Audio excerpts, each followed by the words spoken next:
اعوذ باللہ من الشیطان الرجیم، بسم اللہ الرحمن الرحیم۔ رائل کریشنز کے معزز دوستو، السلام علیکم۔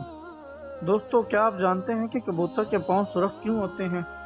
دوستو، طوفان نوح گزر جانے کے بعد جب حضرت نوح علیہ السلام کی کشتی جودی پہاڑ پر پہنچ کر ٹھہر گئی تو حضرت نوح علیہ السلام نے روئے زمین کی خبر لانے کے لیے کبوتر کو بھیجا، تو وہ زمین پر نہیں اترا بلکہ ملکہ سبا سے زیتون کی ایک پتی چونچ میں لے کر آ گیا۔ تو آپ نے فرمایا کہ تم زمین پر نہیں اترے، اسی لیے پھر جاؤ اور روئے زمین کی خبر لاؤ۔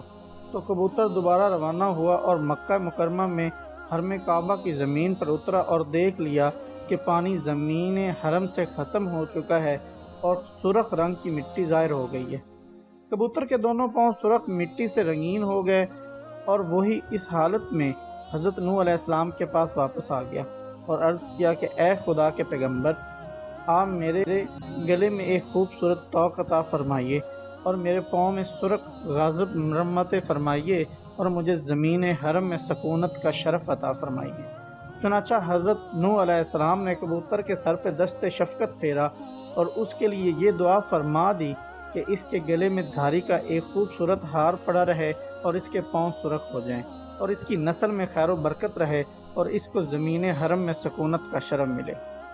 تو دوستو، یہ تھی ہماری آج کی ویڈیو۔ امید کرتے ہیں ویڈیو پسند آئی ہوگی۔ ویڈیو پسند آنے کی صورت میں ہمارے چینل کو لائک کریں، سبسکرائب کریں اور اپنے دوستوں کے ساتھ شیئر کریں۔ اللہ حافظ۔